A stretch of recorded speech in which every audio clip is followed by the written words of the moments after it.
Olá, sejam bem-vindos a mais uma conversa profunda aqui no nosso espaço. Hoje o nosso papo vai girar em torno de um tema super relevante para muitas famílias, né?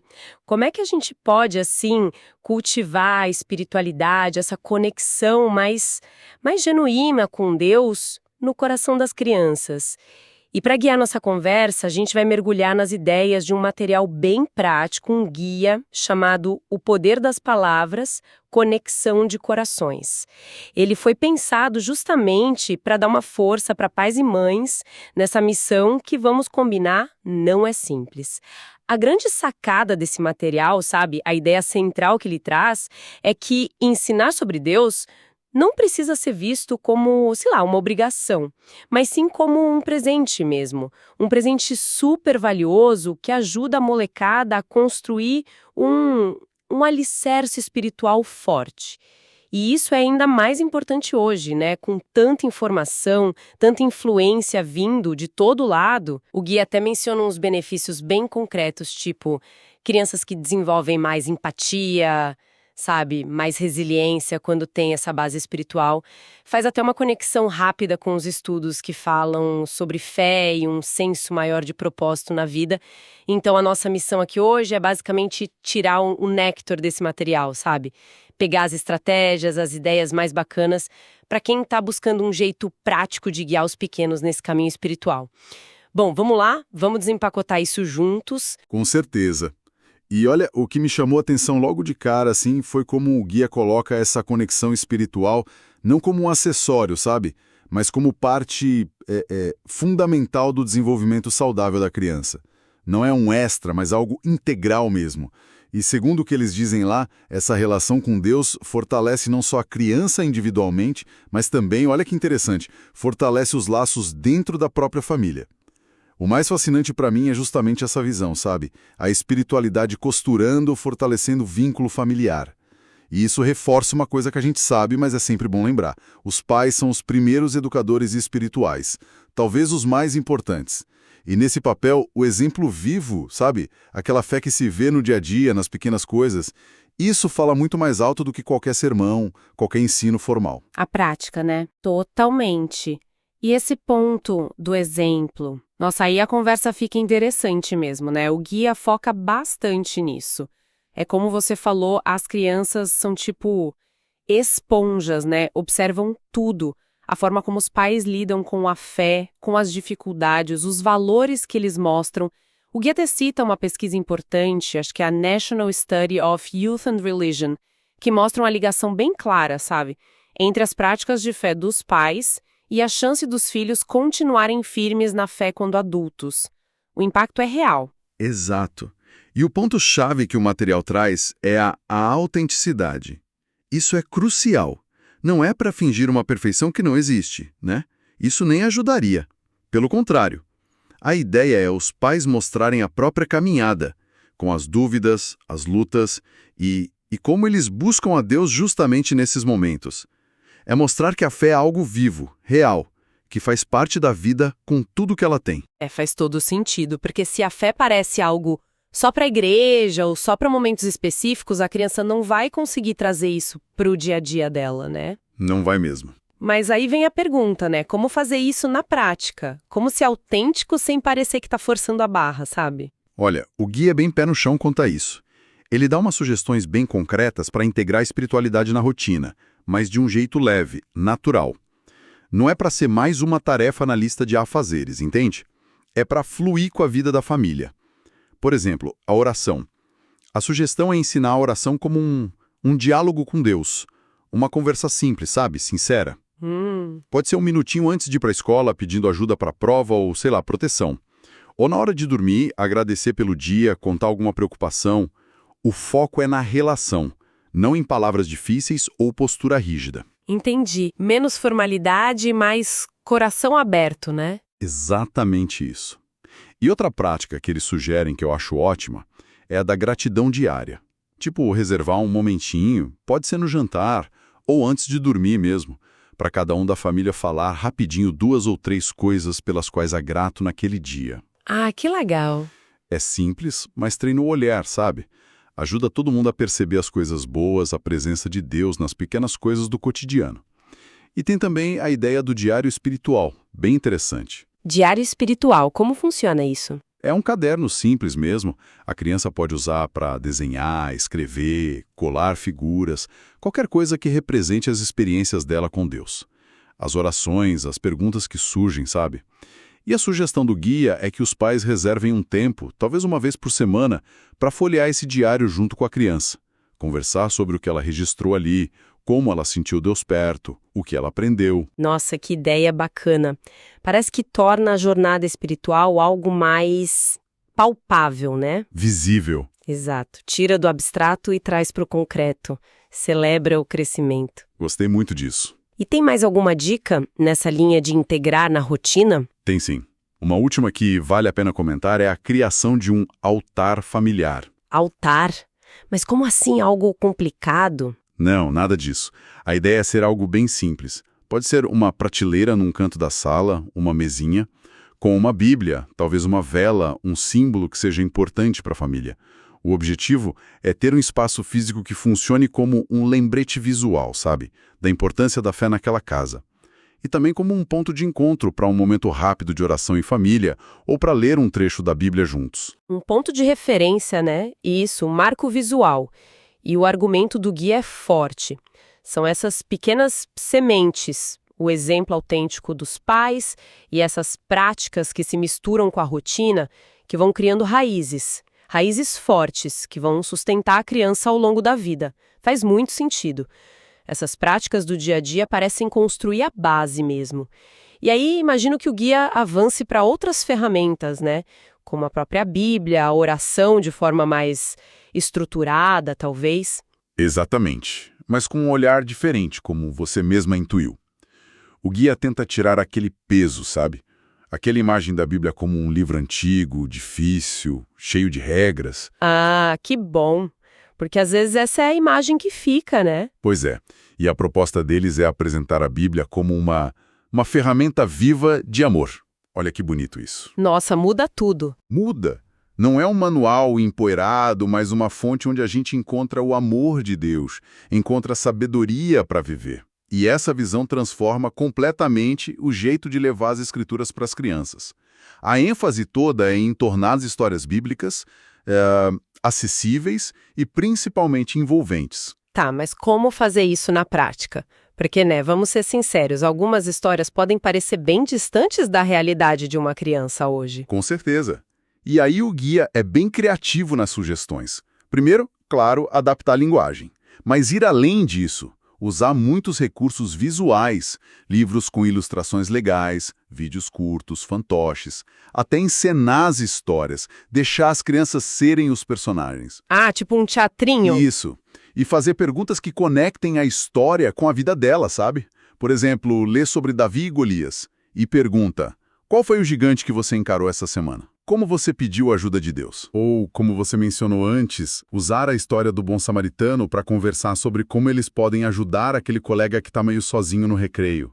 O ponto é fazer a criança perceber que aquelas histórias lá de trás falam de emoções, de desafios, de coisas que ela vive hoje. Entendi. É transformar a leitura numa experiência, né? Numa conversa. Não só ouvir passivamente. Exato. Interativa. E sobre a oração? Além daquela ideia do diálogo simples que você já falou, o guia martela muito nessa tecla da acessibilidade. A mensagem é: Deus ouve, sempre. Não importa se a oração é longa, curta, falada, pensada, se está feliz ou chorando, Deus ouve. E para ajudar a criar esse hábito, eles dão umas dicas práticas. A leitura bíblica interativa a gente já falou. Outra é o versículo do dia. Versículo do dia. Escolher um versículo curto, mas com uma mensagem forte. Tipo, o Senhor é meu pastor, nada me faltará. Salmo 23, né? Clássico, sim. Aí escreve num quadrinho, num post-it, deixa num lugar visível em casa, explica o significado de um jeito simples e incentiva a memorizar. Durante o dia pode puxar o assunto. Lembra do nosso versículo de hoje? Como ele ajuda a gente agora? Uma forma de manter a palavra viva durante o dia, né? Não só naquele momento da leitura. Isso. E para ficar mais divertido, o guia sugere usar Jogos bíblicos. Ah, jogos, criança adora. Com certeza. Pode ser um caça ao tesouro bíblico, com pistas baseadas nas histórias, ou um Quem Sou Eu, com personagens da Bíblia. Até adaptar jogos de tabuleiro que eles já gostam. O legal é fixar as histórias e os ensinamentos brincando. Muito bom. E para a oração em si, tem mais alguma ferramenta? Tem o Diário de Oração Familiar, que eu acho fantástico. É um lugar para anotar os pedidos de oração da família, e isso é muito importante registrar as respostas quando elas chegam. Ah, sim. Ver oração respondida deve ser poderoso para a fé deles, né? Nossa, muito. Constrói a confiança de um jeito muito concreto, sabe? Vê o antes e o depois. Uma variação disso que eles sugerem é a caixa de oração. Cada um escreve ou desenha seus pedidos, coloca na caixa, e uma vez por semana a família pega aqueles papéis, ora junto por eles e celebra as respostas que já vieram. Gostei da caixa também. Parece algo bem participativo. É sim. E tem uma coisa importante que o guia toca nesse assunto da oração, a persistência. Como assim? É que nem toda resposta de Deus é um sim na hora, né? Às vezes é espere, às vezes é não, às vezes a resposta vem de um jeito diferente do que a gente pediu. Então, o material sugere ensinar as crianças a confiarem no tempo de Deus, na sabedoria dele, mesmo quando demora ou quando não entendem. Eles até usam exemplos da Bíblia, como Daniel orando, Ana esperando por um filho. É ensinar que fé é continuar confiando, não só fazer um pedido e receber na hora. Entendi. Isso é super importante mesmo. E me faz pensar que essa jornada de fé não acontece só ali dentro de casa, né? Sozinho ou só com a família. O guia fala sobre a comunidade também, certo? Fala, e fala bastante. Dá um destaque grande para o valor da comunidade de fé. Seja a igreja que a família frequenta, um grupo pequeno, qualquer forma de comunhão, né? Viver a fé junto com outras pessoas, segundo o guia, dá uma força que é difícil conseguir sozinho. E quais os benefícios que eles apontam? São vários. Primeiro, aquele sentimento de pertencimento, que é tão importante, né? Especialmente para crianças e adolescentes se sentirem parte de algo maior. Depois, a chance de conviver com outros modelos de fé. Adultos, jovens que vivem aquilo de verdade, sabe? Servem de inspiração. E, claro, a rede de apoio. Ter gente para contar junto nas alegrias e, principalmente, para dar aquela força nos momentos difíceis. Faz sentido. A comunidade ampara, né? E imagino que seja também nesse espaço que a fé vira ação que o serviço acontece. Exatamente. O serviço ao próximo aparece no guia não como uma tarefa a mais para fazer, mas como uma expressão supernatural, super concreta do amor que a gente tem por Deus e pelas pessoas. É seguir o exemplo de Jesus, né? Amar na prática. E se a gente pensar no desenvolvimento da criança, o serviço vira uma escola de valores incrível. O guia diz que, ao servir, a criança aprende o que é humildade, desenvolve empatia porque precisa se colocar no lugar do outro, cultiva a compaixão, ajuda a tirar o foco só do eu, sabe? E a olhar para as necessidades em volta. Muito legal essa conexão. E como as famílias podem, na prática, se envolver nesse serviço, de um jeito que faça sentido para elas e para as crianças? O guia dá um leque de opções. Começa com o envolvimento na própria comunidade de fé. Incentiva a participação regular das crianças nas atividades da igreja para a idade delas. Escola dominical, grupo de crianças, adolescentes.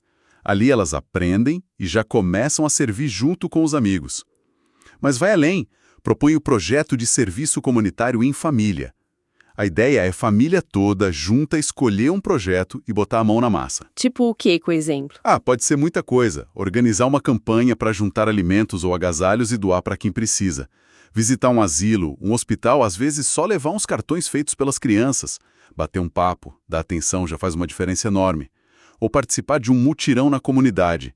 Limpar uma praça, plantar umas árvores, ajudar a pintar o muro de uma creche. Iniciativas que mostram que a fé não fica só na palavra, né? Ela transforma a realidade. Sim, que tem um impacto prático no mundo. Isso. E o guia lembra uma coisa importante. O serviço começa em casa. Ensinar que ajudar com as tarefas, cuidar do irmão mais novo, dar uma mão para o vizinho idoso, tudo isso também é servir, é amar na prática. Tem até uma ideia simples, mas que pode ter um impacto grande. O projeto de cartões de encorajamento. Tirar um tempo para fazer cartões bonitos, com mensagens de ânimo, de oração, para pessoas da comunidade que estão doentes ou tristes ou passando por alguma barra. Nossa, que delicadeza. E o ponto crucial é sempre conectar essas ações com a fé. O guia sugere ler e conversar sobre histórias da Bíblia que falam de serviço, ou bom samaritano, Jesus lavando os pés dos discípulos. Conversar depois sobre como foi a experiência de servir, o que sentiram, que diferença acham que fizeram. E orar pelas pessoas que ajudaram. É um ciclo, sabe? A fé inspira o serviço e o serviço aprofunda a fé. Essa ligação entre crer e fazer é muito forte mesmo. Mas a gente sabe que nem tudo são flores nessa caminhada, né? A fé também tem seus momentos de dúvida, de medo, perguntas que a gente não sabe responder. Como o guia lida com essa parte mais delicada, ainda mais pensando em crianças? Olha, essa parte é tratada com muita sensibilidade no material. E com muito realismo também. Eles partem do princípio que ter dúvidas, ter medos faz parte. É normal, para crianças e para adultos também. Ninguém tem fé o tempo todo sem questionar nada. Então a recomendação principal, e talvez a mais importante de todas, é criar um ambiente em casa onde perguntar não é problema. Pelo contrário, as perguntas são bem-vindas. O espaço seguro, né? Exato. Um lugar onde a criança se sinta totalmente à vontade para falar das incertezas, dos medos, das curiosidades que ela tem sobre Deus, sobre a vida, a morte, sem sentir que vai levar bronca ou ser julgada ou receber uma resposta pronta que não resolve nada. Tá. E como os pais podem criar esse espaço na prática? E como responder a perguntas que às vezes são bem complexas mesmo? O primeiro passo, que o guia reforça muito, é ouvir com atenção e validar o sentimento. Quando a criança chega com um medo, tipo, tô com medo do escuro, será que Deus está lá mesmo? Ou uma dúvida difícil, por que acontece coisa ruim com gente boa? A primeira reação não pode ser cortar ou dar uma resposta feita. Tem que ser acolher. Tipo, eu entendo que você tá com medo. Isso. Ou, nossa, essa pergunta que você fez é muito importante e não é fácil mesmo. Só isso já mostra para a criança que o que ela sente, o que ela pensa é levado a sério. Depois de ouvir e acolher, aí sim, o guia sugere trazer as promessas de Deus que a gente encontra na Bíblia. Como fonte de consolo, de esperança, versículos como não tenha medo, pois eu estou com você, lá de Isaías, ou confie no Senhor de todo o coração, de Provérbios. Compartilhar isso de um jeito que a criança entenda. E compartilhar a própria experiência dos pais deve ajudar também, né? Muito. O guia encoraja demais isso.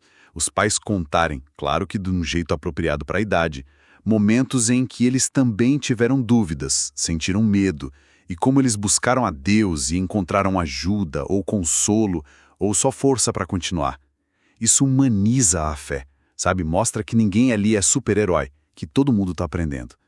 E orar juntos sobre aquela dúvida específica, aquele medo que a criança trouxe. Entregar aquilo para Deus em oração é muito poderoso. E claro, usar os exemplos da Bíblia. Tanta gente ali que passou por perrengues enormes, por incertezas gigantes, mas se agarrou na fé. Davi, Daniel na cova dos leões, Êster. Essas histórias inspiram demais. E assim como nas outras áreas, tem sugestões de atividades práticas para lidar com as dúvidas e medos? Tem sim. O guia dá umas ideias bem legais. Uma delas é a hora das perguntas sobre a fé. Tipo, marcar um momento regular, talvez uma vez por semana, onde o combinado é: pode perguntar qualquer coisa, sem tabu. E a família conversa sobre aquilo, busca a resposta junta, sem pressão para ter a resposta final na hora. Um espaço dedicado para isso? Outra ideia é a caixa de medos. As crianças podem escrever ou desenhar os medos que estão sentindo, colocar na caixa e a família ora junta por aquelas coisas. E quando um medo for superado, faz um agradecimento especial, tira o papel da caixa, celebra. Que legal! Dá uma sensação de processo, né? Sim, e tem também o diário de perguntas e respostas. Parecido com o diário espiritual, mas focado nas dúvidas. Um caderno onde a criança, ou os pais, anota as perguntas que surgem. E aí, com calma, a família vai pesquisando, conversando, buscando entendimento e anota ali as descobertas, as reflexões. Gostei muito dessa ideia do diário de perguntas. Mostra que buscar entender é um caminho, né? Não uma coisa instantânea. E quando as perguntas são aquelas bem grandes, tipo, por que existe sofrimento? E a morte? Como o guia orienta a falar disso? Olha, a orientação é uma mistura de honestidade e esperança. Ser honesto sobre o fato de que a gente não tem todas as respostas, admitir que tem mistérios na fé, que a gente não entende completamente por que Deus permite certas coisas, como o sofrimento, não ter medo de dizer, eu não sei. Mas, ao mesmo tempo, manter o foco bem firme no caráter de Deus, no amor dele, na justiça, na soberania e, principalmente, na esperança que a fé cristã oferece. A esperança da vida eterna, de um futuro onde, como diz lá em Apocalipse, Deus vai enxugar toda a lágrima.